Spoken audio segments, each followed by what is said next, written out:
গৌৰৱ সন্মিলিত সমাজৰ খোজ আন্ধাৰৰ পৰা পোহৰলৈ এই প্ৰকল্পটোত সংযোজিত হ'বলৈ মোকো আমন্ত্ৰণ জনোৱাৰ বাবে প্ৰথমতে মই উদ্যোক্তাসকলক আন্তৰিক ধন্যবাদ আৰু কৃতজ্ঞতা প্ৰকাশ কৰিছোঁ আৰু লগতে সমূহ শ্ৰোতা দৰ্শকলৈ মোৰ প্ৰীতি সম্ভাষণ জ্ঞাপন কৰিছোঁ। মোৰ নাম বিনোদ বৰা, মই ডিব্ৰুগড় বিশ্ববিদ্যালয়ত কাম কৰোঁ।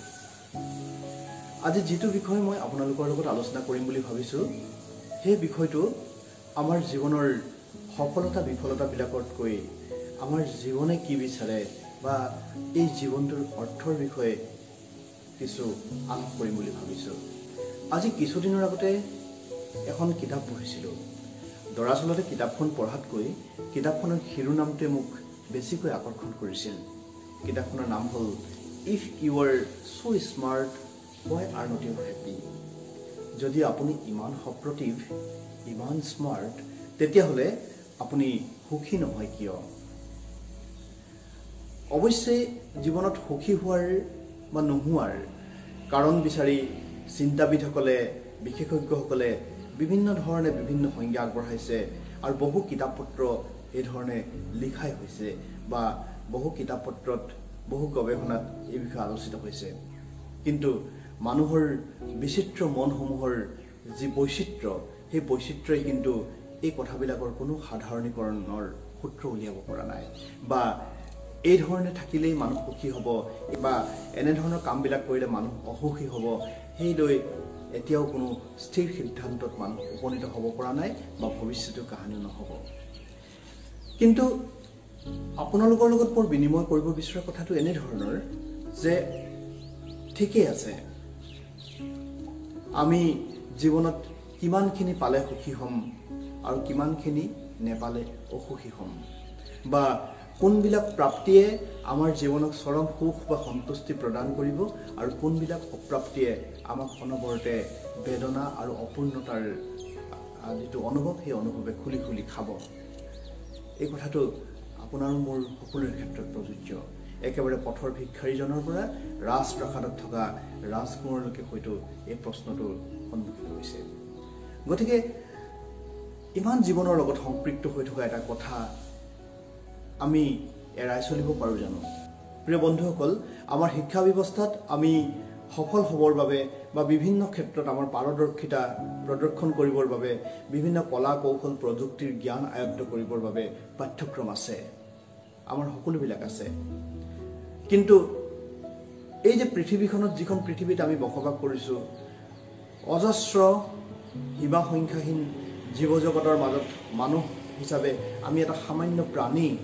এই সামান্য প্ৰাণীটোৱে সমগ্ৰ বিশ্বব্ৰহ্মাণ্ডৰ এই যি সম্ভাৰ, এই সম্ভাৰত একছত্ৰী আধিপত্য প্ৰতিষ্ঠা কৰিবৰ কাৰণে অনবৰতে চেষ্টা কৰি থাকোঁ আৰু সেই আধিপত্য প্ৰতিষ্ঠাৰ যি আমাৰ ষড়যন্ত্ৰ, সেই ষড়যন্ত্ৰতে প্ৰকৃতি বা অন্যান্য জীৱ জগত নিশ্চয় ৰুষ্ট হয় বা অসন্তুষ্ট হয়।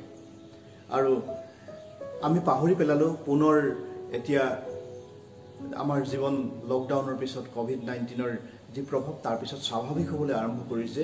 কিন্তু স্বাভাৱিক হৈছেহে হয়, আমি আমাৰ শংকাৰ পৰা যি বিভীষিকাময় সম্ভাৱনা, সেই সম্ভাৱনাৰ পৰা মুক্ত হ'ব পাৰিছোঁনে? আমি ভয়ো কৰিছোঁ, আমি সেই অনিশ্চিত সম্ভাৱনাক লৈ শংকিতও হৈছোঁ। কিন্তু আমি আমাৰ দায়বদ্ধতা প্ৰকাশ কৰিছোঁনে? এই প্ৰশ্নটো মই নিজকেও কৰিছোঁ আৰু আপোনালোককো কৰিছোঁ। মহাত্মা গান্ধীয়ে এষাৰ কথা কৈছিল যে জীৱ জগতৰ সকলো আৱশ্যকতা পূৰণ কৰিবৰ কাৰণে প্ৰকৃতিত পৰ্যাপ্ত সম্পদ আছে, কিন্তু মানুহৰ লোভ পূৰণ কৰিব পৰাকৈ প্ৰকৃতিৰ সম্পদ কেতিয়াও পৰ্যাপ্ত নহয়।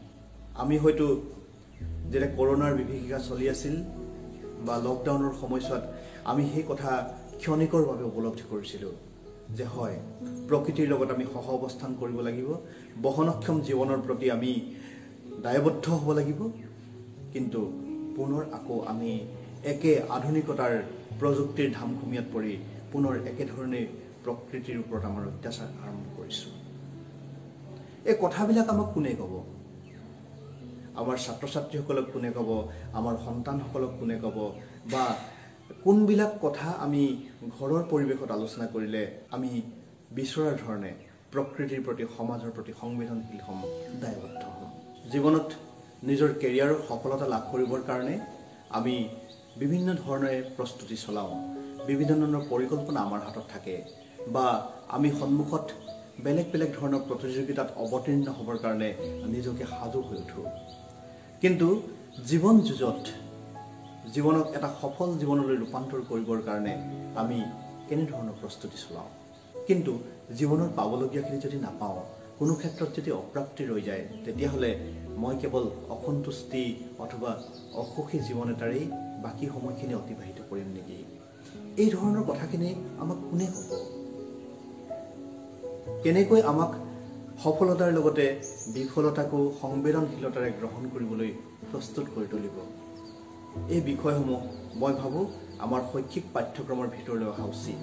আমাৰ চুবুৰীয়া ৰাষ্ট্ৰ টিবেট বা ভূটান, এই দেশসমূহত তেওঁলোকৰ আৰ্থসামাজিকভাৱে অৰ্থনৈতিকভাৱে তেওঁলোক কিমান সবল সেইটো গুৰুত্বপূৰ্ণ নহয়। মানুহে কিমান সুন্দৰকৈ, মানুহে কিমান পাৰস্পৰিকভাৱে সহানুভূতিশীল হৈ জীৱন ধাৰণ কৰিছে, সেই কথাখিনি কিন্তু আমাৰ সেই চুবুৰীয়া ৰাষ্ট্ৰসমূহৰ পৰা শিকিবলগীয়া আছে। এই কথাবিলাক প্ৰণালীবদ্ধভাৱে বিদ্যায়তনিকভাৱে চিন্তা কৰিব পৰা বিষয়। এই কথাবিলাক আমাৰ পাঠ্যক্ৰমৰ ভিতৰলৈ আহিবলগীয়া কথা বুলি মই অনুভৱ কৰোঁ। আজি 2 বছৰৰ আগতে গণৰাজ্য দিৱসৰ দিনাখন ভাৰতবৰ্ষৰ ৰাষ্ট্ৰপতিয়ে কৈছিল যে 21 শতিকাত আমি হয় ভাৰতবৰ্ষত কুশলী মানুহ বিচাৰিছোঁ, আমি পাৰদৰ্শী মানৱ সম্পদ বিচাৰিছোঁ, লগতে সমান্তৰালকৈ আমি বিচাৰিছোঁ এখিনি সংবেদনশীল মানুহ, যি সংবেদনশীল মানুহে পৃথিৱীক ভাল পায়, মানুহক ভাল পায়।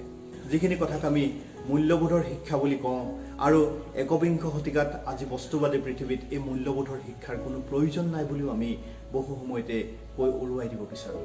কেৱল প্ৰযুক্তিগত জ্ঞানে, কোনো এটা বিষয়ৰ বিশেষীকৃত জ্ঞানে আমাক এজন সম্পূৰ্ণ মানুহ হোৱাত গঢ় দিব পাৰিছেনে? জীৱনৰ বিভিন্ন সময়ত মুখামুখি হ'বলগীয়া যিকোনো প্ৰতিকূল পৰিস্থিতি বা যিকোনো প্ৰত্যাহ্বানৰ মুখামুখি হ'ব পৰাকৈ মানসিকভাৱে প্ৰস্তুত কৰি তুলিছেনে? ময়ো এনেকুৱা এখন পৃথিৱীৰ কল্পনা কৰোঁ, যিখন পৃথিৱীত প্ৰাচুৰ্যৰে ভৰি থকা এখিনি মানুহতকৈ এখিনি সুখী মানুহেৰে পৃথিৱীখন ভৰি পৰক। গৌৰৱ সন্মিলিত সমাজৰ খোজ আন্ধাৰৰ পৰা পোহৰলৈ, এই গোটেই প্ৰকল্পটোৰ অন্তৰালতো সেইটো কথাই আছে। আমি দুৰ্নীতিৰ বিৰুদ্ধে থিয় দিয়াৰ কথা কৈছোঁ, আমি আত্মনিৰ্ভৰশীল এখন সমাজৰ কথা কৈছোঁ, আমি পাৰস্পৰিকভাৱে দায়বদ্ধ এখন সমাজৰ কথা কৈছোঁ।